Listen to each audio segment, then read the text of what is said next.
ये खंजर जिससे मिस्टर पांडे की हत्या हुई थी, उसके ब्लेड पे एक चिकना पदार्थ मिला जो टेस्ट के बाद पता चला कि मोम है। मोम, सिंपल वैक्स, यू नो। मोम? जी हाँ, लेकिन ये मोम लगा के कत्ल करने का मामला मेरे सामने तो पहली बार है। और ये मरने वाले की शर्ट जहाँ खंजर घोपा गया था, उसके ठीक बाजू में एक और कट है।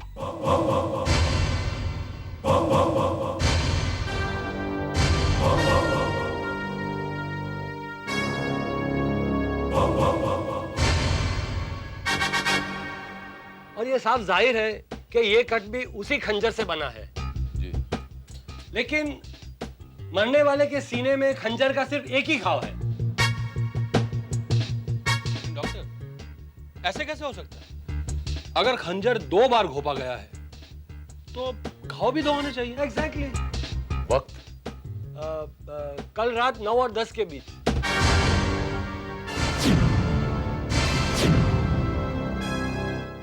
कल रात? Are you sure doctor? जी हाँ, यस्टरडे।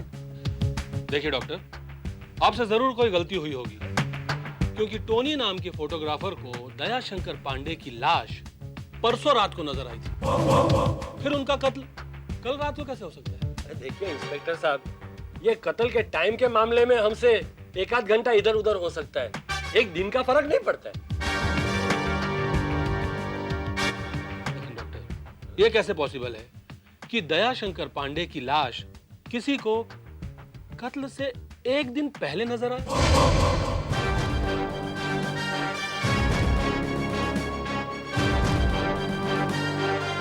तुम्हारे इस एक सवाल में मेरे सारे सवालों का जवाब छुपा हुआ, और मुझे ऐसा लगता है रावत कि इन सारे सवालों के जवाब हमें दयाशंकर पांडे के घर से मिलेंगे। What do you mean? जब ये बात साबित हो चुकी है कि कत्ल सिमी नारंग ने किया है, तो इस तहकीकात का क्या मतलब है?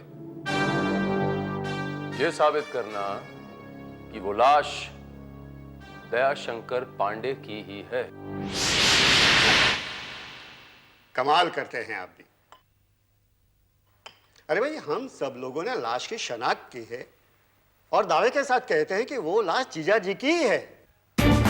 तो फिर वो लाश किसकी थी जो 2 दिन पहले कार में पाई गई थी? क्या मतलब? मतलब ये रत्ना जी कि आपके पिताजी की लाश रिलीफ रोड पे 2 दिन पहले पाई गई थी।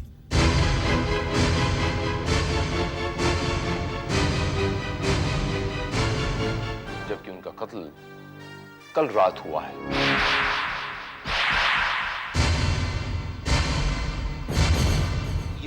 ये कैसे कह सकते हैं आप?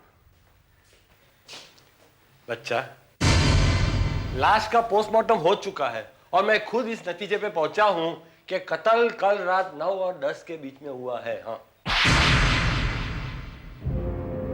लेकिन आप हमारे घर में इन्वेस्टिगेट करके ये कैसे पता लगा लेंगे वो लाश किसकी है जो 2 दिन पहले मिली थी?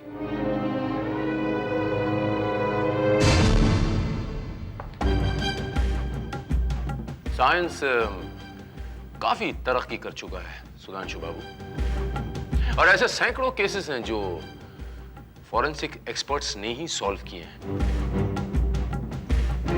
और हमारे ये काबिल दोस्त दस्तूर साहब भी एक माने हुए फॉरेंसिक एक्सपर्ट हैं, तो आई थिंक हम इनकी काबिलियत पे शक ना ही करें तो बेटर। मगर ये यहाँ क्या करेंगे? जांच। मिस्टर पांडे की पर्सनल चीजों के अलावा यहां मौजूद हर आइटम का टेस्ट किया जाएगा।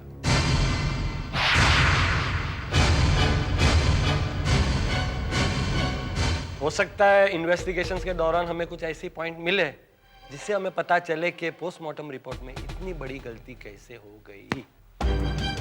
And I'm sure इसमें आप सब लोगों को कोई ऐतराज नहीं होगा।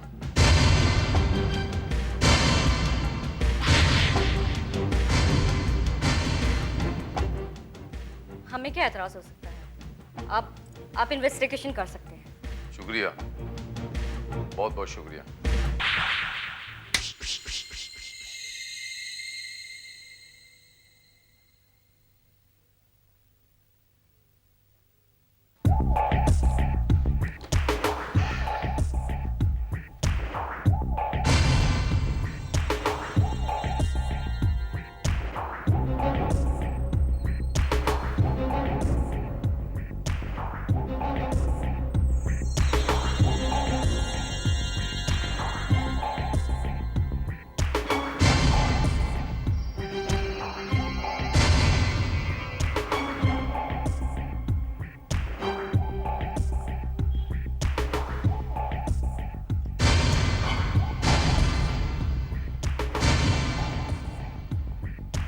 May I have your lighter, please? क्यों? अब मेरे जूते को आग भी लगाओगे क्या? नहीं, अभी जरूरत पड़ा तो वो भी जलाना पड़ेगा, पर अभी तो फिलहाल। हाँ हाँ, लगाओ लगाओ, ये लो लाइटर।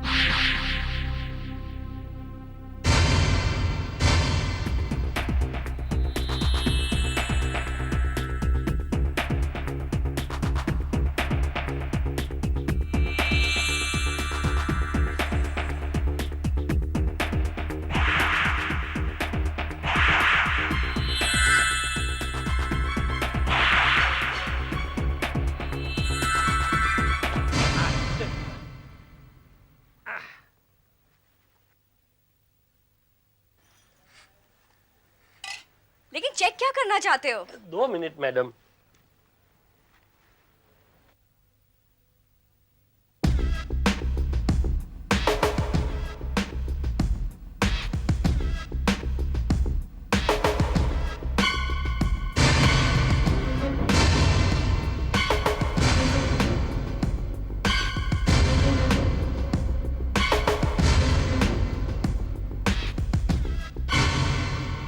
अरे डॉक्टर, आप बेकार में मेरा टाइम वेस्ट कर रहे हैं। आपको मेरे जूतों में उस लाश का डीएनए नहीं मिलने वाला।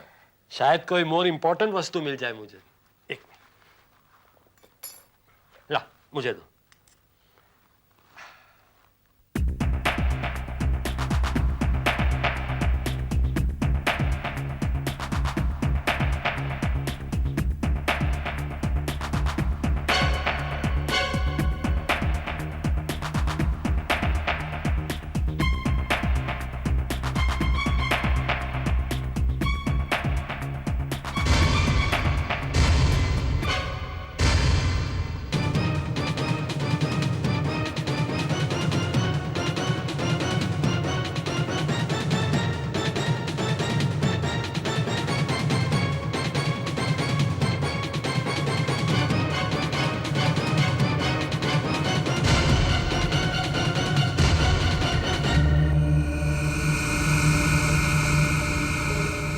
हेलो सर, मैं डॉक्टर दस्तूर बोल रहा हूँ।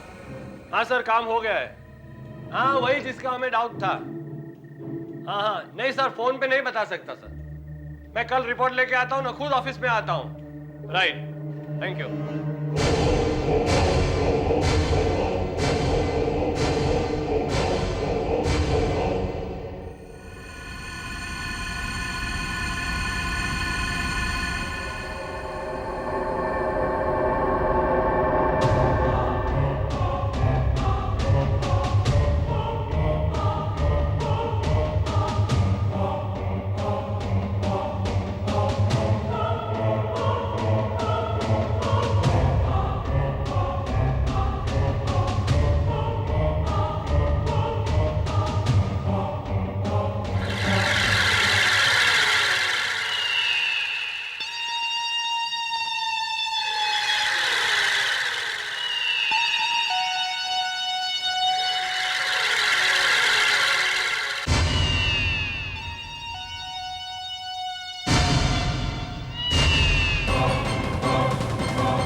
बिल्कुल हरकत नहीं।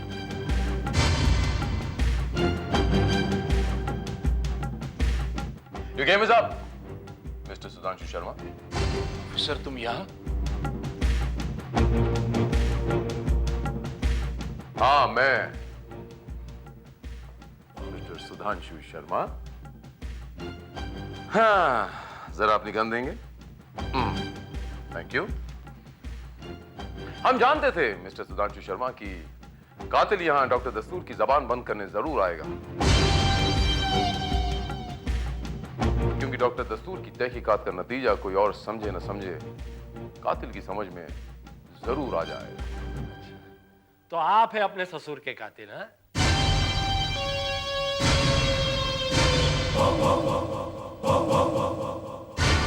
मतलब आप नहीं जानते थे कि मैं? वो ट्रिक हमने सब पे आजमाई थी मिस्टर सुधांशु शर्मा, क्योंकि हम ये जानते थे कि कत्ल का मोम के साथ कोई ना कोई ताल्लुक जरूर है। जूतों से जब मोम निकलनी शुरू होगी तो कातिल तिल मिलाकर कुछ ऐसा कदम उठाएगा जैसा कि आपने उठाया। लेकिन आपको पता कैसे चला कि कत्ल का रिश्ता मोम से है? इस खंजर से मिस्टर शर्मा, इस खंजर पे कुछ मोम लगा हुआ है। और बात समझ में आ गई कि वो खंजर पहले मोम में खोपा गया था। वो टोनी फोटोग्राफर ने जो लाश देखी थी, दरअसल वो लाश नहीं थी, वो मोम का पुतला था। और वो मोम का पुतला आप ही की उपज का नतीजा था। करेक्ट?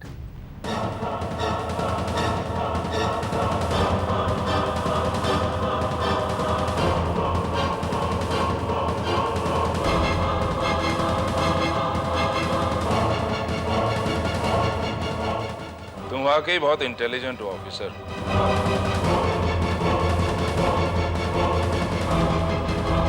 वो पुतला मैंने ही बनाया था।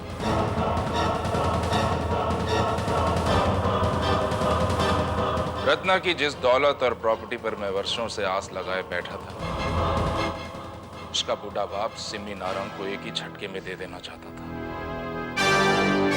इसीलिए मैंने उसके कत्ल का प्लान बनाया। मगर कत्ल करने से पहले मैं अपने बचाव का इंतजाम करना चाहता था। वो पुतला मेरे कई दिनों की मेहनत का नतीजा था, मेरी कलाकारी का बेहतरीन नमूना। उस रात जब पापा जी सिमी नारंग के घर से आ रहे थे तो मैं उन्हें रास्ते में मिला, फिर ले गया अपनी कलाकारी दिखाने।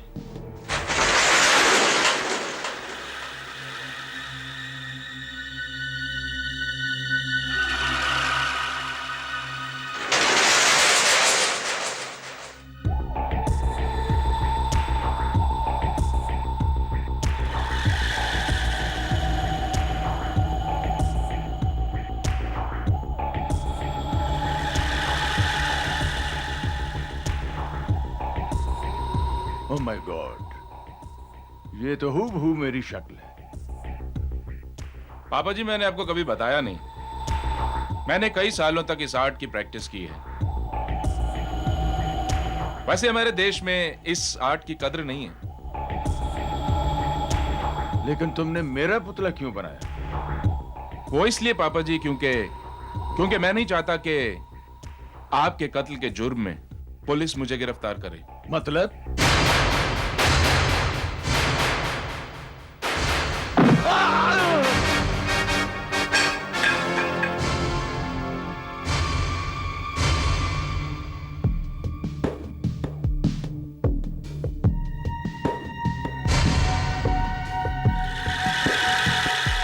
मैं सेफ गेम खेलना चाहता था। मैं देखना चाहता था कि पुलिस मुझ पे शक करती है कि नहीं। इसलिए मैंने उस पुतले को पापा जी के कपड़े पहना दिए और उसके बाद एक खंजर।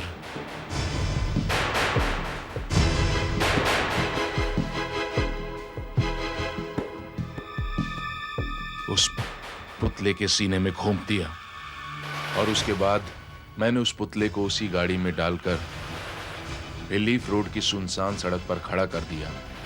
मुझे उम्मीद थी कि गाड़ी में लाश को देखकर कोई ना कोई पुलिस को जरूर इत्तला करेगा, और फिर वही हुआ जिसकी उम्मीद थी।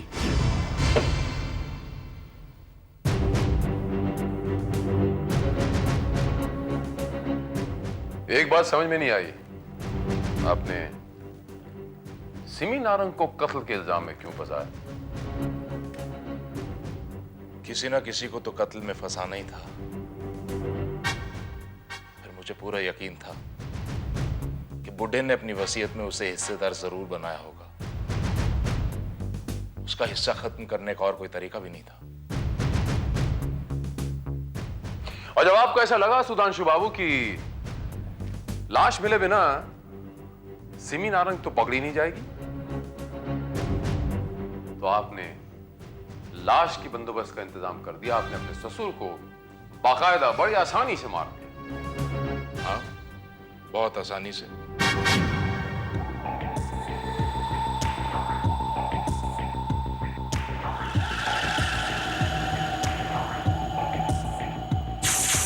और फिर मैंने उस मोम के पुतले से कपड़े उतारकर वापस पापा जी को पहना दिए।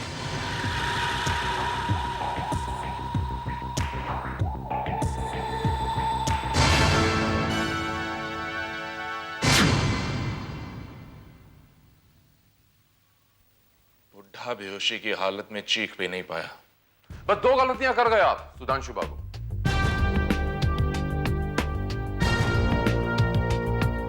गलती नंबर 1, उस खंजर से आपने वो मोम पूरी तरीके से साफ नहीं की। गलती नंबर 2, उस खंजर का निशान ठीक उस जगह पर नहीं था जहां पहली बार था। जी हाँ, मैंने गलती तो करी, लेकिन इंसान अपनी गलतियों से ही तो सीखता है ना। अब मैं आगे कोई ऐसी गलती नहीं करूंगा जिससे कोई सुराग छूटे।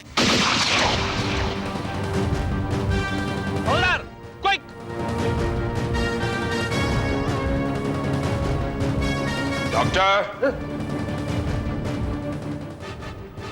खड़े हो जाओ।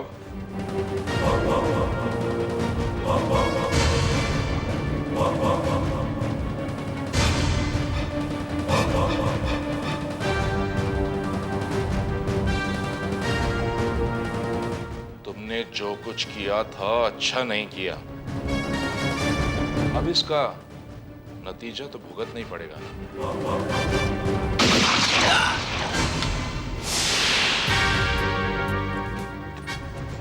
हवलदार, इसे हॉस्पिटल ले जाओ, जल्दी। ऑफिसर, ऑफिसर, ऑफिसर, ऑफिसर, आप ठीक तो है ना?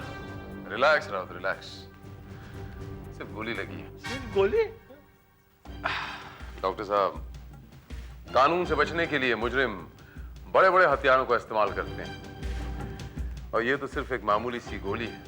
एंड यू नो डॉक्टर साहब, सीआईडी ऑफिसर विधान कानून का ही दूसरा नाम है।